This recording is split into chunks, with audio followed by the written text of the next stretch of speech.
नमस्कार शिक्षक साथियों, यह वीडियो बच्चों के लिए जो भी ग्रीष्मकालीन प्रोजेक्ट कार्य दिया गया है उसके ऊपर बनाया जा रहा है। इसे बच्चों तक पहुंचाएं। प्रति समस्त जिला शिक्षा अधिकारी छत्तीसगढ़। विषय ग्रीष्मकालीन परियोजना आमाराइट के संबंध में। विषय अंतर्गत लेख है कोरोना महामारी के कारण वर्तमान में स्कूल बंद हैं, किंतु विभिन्न माध्यमों से पढ़ाई जारी है। इससे आप भली भांति विदित हैं। जिला शिक्षा अधिकारी रायपुर द्वारा ग्रीष्मकाल में भी बच्चों को सक्रिय रहने हेतु ग्रीष्मकालीन परियोजना आमाराइट कक्षावार दिया गया है, जिसे राज्य स्तर पर लागू किया जा रहा है। उक्त परियोजना कार्य 30 जून 2021 तक शिक्षकों के ऑनलाइन मार्गदर्शन पर विद्यार्थियों द्वारा पूरा किया जाना है। इस परियोजना को कक्षा 1 से 12वीं तक की समस्त शालाओं एवं विद्यार्थियों तक तत्काल प्रस्तावित करें। प्रत्येक विद्यार्थी प्रोजेक्ट फाइल तैयार कर शाला खुलने पर स्कूल में जमा करें।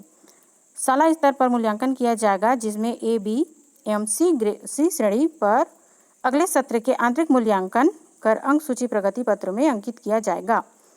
उक्त परियोजना कार्य की मॉनिटरिंग जिला विकास खंड एवं संकुल स्तर पर वेबिनार के माध्यम से प्राचार्यों, प्रधान पाठकों, पीएलसी सदस्यों एवं सीएससी से आप साप्ताहिक पाक्षिक चर्चा समीक्षा कर परियोजना 30 जून 2021 तक पूरा कराएंगे। कक्षावार परियोजना कार्य है। इस वीडियो को बनाने का उद्देश्य यह है कि बहुत से बच्चों और पेरेंट्स में अनेक प्रकार की भ्रांतियां उत्पन्न हो रही हैं। उनको कुछ समझ में नहीं आ रहा है कि कैसे किया जाए। इसके संबंध में यह वीडियो आप लोगों के समक्ष प्रस्तुत किया जा रहा है। आमाराइट योजना पहला ग्रीष्मकालीन प्रोजेक्ट आमाराइट अपने आसपास के परिवेश से खेल खेल में मनोरंजक तरीके से बच्चों को सक्रिय कर सीखने का कार्य है। यह पूर्णतः नवाचार है।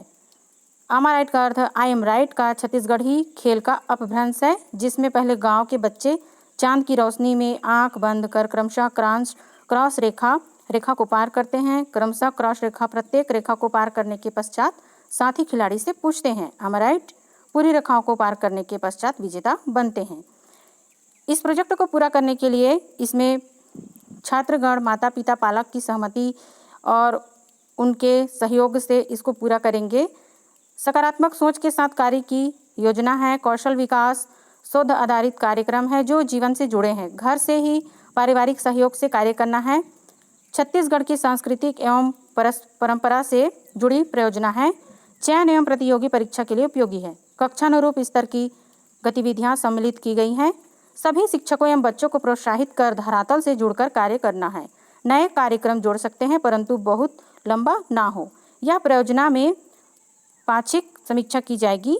इस परियोजना में विद्यार्थियों एवं शिक्षकों के लिए नवाचार के माध्यम से सफलता की कहानी, सक्सेस स्टोरी भी तैयार की जा सकती है। ऑडियो वीडियो भी किए जा सकते हैं, जिसे पोर्टल पर अपलोड किया जा सकता है। श्रेष्ठ कार्य करने वाले विद्यार्थी, शिक्षक एवं अधिकारियों को पुरस्कृत करने की भी प्रस्तावना है। इसे ऑनलाइन ऑफलाइन दोनों मोड में किया जा सकता है। परियोजना की फाइल तैयार कर मूल्यांकन के आधार पर ABC श्रेणी दी जाएगी अथवा आगामी सत्र के परीक्षा के सतत मूल्यांकन के पाठ्येतर गतिविधि के अंतर्गत प्रगति पत्रक में अंकित की जाएगी। परियोजना की पूरी जानकारी doraipur.com से अवलोकन की जा सकती है। शिक्षकों के लिए वर्चुअल ग्रुप बनाया गया है। इस ग्रुप से जुड़कर सभी अपने प्रोजेक्ट एवं आमाराइट से जुड़े शैक्षिक गतिविधियों की जानकारी साझा की जा सकती है। यह कक्षावार है, जैसे कि कक्षा दूसरी, कोई 5 चित्र बनाओ, पेड़, पत्ती, फूल, फल, थाली, गिलास, कटोरा, मटका, चूहा आदि। इसमें से कोई सभी 5 बनाना है। रंग के अनुसार घरेलू सामग्री एकत्रित करना, जैसे कपड़ा, खिलौने, फल, कागज, फूल, बटन आदि। आप अपने कक्षा के लड़के लड़कियों की संख्या को गिनना, उसमें बॉक्स बनाना है। कक्षा 1 में इतने हैं, कक्षा 2 में इतने हैं, कक्षा 4 में इतने हैं, ऐसे करके कक्षा वाइज लड़की और लड़कों और लड़कियों की संख्या बतानी है। अपने शरीर के अंगों के नाम बताओ और उनके कार्य लिखो। माता पिता एवं पालक के सहयोग से हमको यह सभी कॉलम भर लेने हैं। अपने सहयोगियों से पूछना है, अपने घर में जितने भी बड़े हैं उनसे पूछकर इस प्रोजेक्ट को कंप्लीट करना है। इसी प्रकार से कक्षा तीसरी एवं चौथी के लिए भी है। बीजों का संग्रह करना है, छोटा पैकेट बनाना है और बीज का नाम लिखना है, उसका उपयोग, बीजों की संख्या।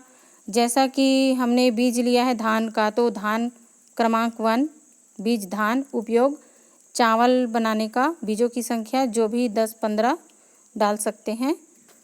इसी प्रकार से पूरा आगे बढ़ते जाएंगे। कार्टून टीवी पर आपके द्वारा देखे जाने वाले पात्र कार्टून के बारे में बताइए।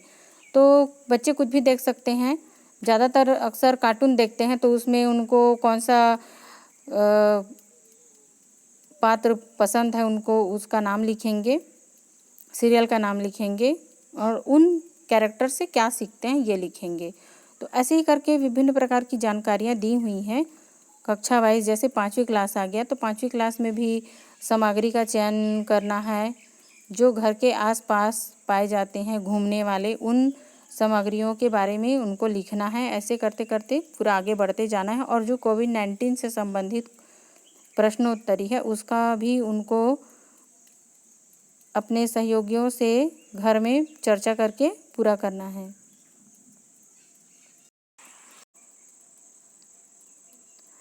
आमाराइट ग्रीष्मकालीन प्रोजेक्ट छत्तीसगढ़, इसमें बच्चों को शाला का नाम, विकासखंड, जिला लिखना है। कक्षा दूसरी का प्रश्न है, अपने घरों में रहने वाले व्यक्ति के से जो उनका रिश्ता है उसकी जानकारी इसमें भरनी है।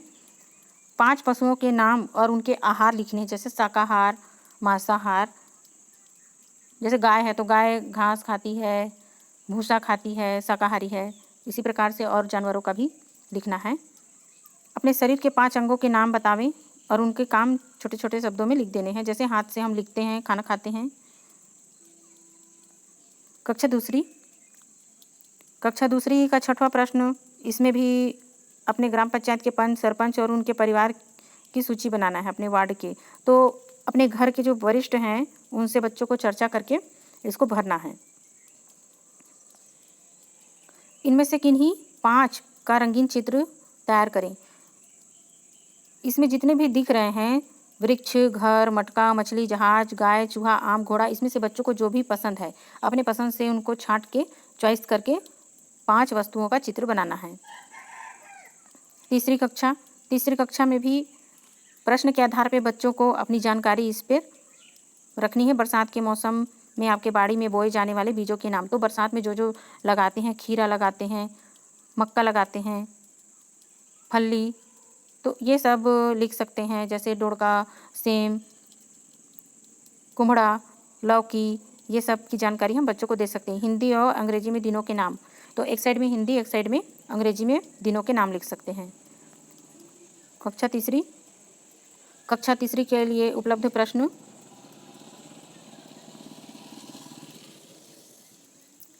इसे भी बच्चों को अध्ययन करके अगर उन्हें कुछ समझ में नहीं आती है तो वो अपने पेरेंट्स से पूछकर इसमें अवलोकन करके भर सकते हैं। कक्षा चौथी, बहुत ही अच्छे तरीके से इसमें रंग कॉलम वाइज इसमें हर कुछ दिख रहा है। इसमें बस बच्चों को उसमें भरते जाना है। आसपास पाए जाने वाले 5 वृक्ष के पत्तों का संग्रह कर नाम बताइए। तो वृक्ष का नाम लिखना है, फलदार, फूलदार, पत्तों का आकार, पत्तों का उपयोग। जैसा कि वृक्ष का नाम, जैसे कि हमने क्या लिखा है, नीम लिख दिए। तो नीम क्या होती है, फलदार नहीं होती है, फूलदार भी नहीं होती है, यह होती है छायादार। पत्तों का आकार लंबा होता है, कटा। पत्तों का उपयोग, तो पत्तों के उपयोग से कीड़ा, जैसे गेहूं में पत्तों को सुखा के डालने से कीड़े नहीं लगते हैं, अनाज संग्रहण का कार्य करती है। अंग्रेजी में वस्तुओं के नाम लिखना है, हिंदी, अंग्रेजी, छत्तीसगढ़ी, तीनों में।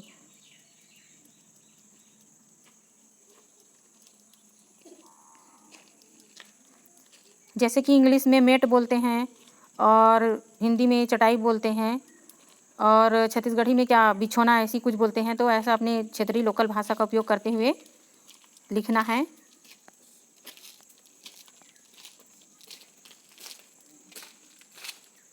कक्षा पाँचवीं का भी उन्हीं के विषय के अंतर्गत लिया गया है। घर के आसपास लगे 10 वृक्ष पौधों के नाम और उनके उपयोग लिखना है इसमें। तो ऐसे करके छोटे छोटे प्रश्न को बच्चों के MRIT में समाहित किया गया है, जो बच्चे उसको पढ़कर सुनकर बड़ी आसानी से बना सकते हैं। गांव में मनाए जाने वाले 5 त्यौहार का नाम तथा महीनों के नाम लिखना है।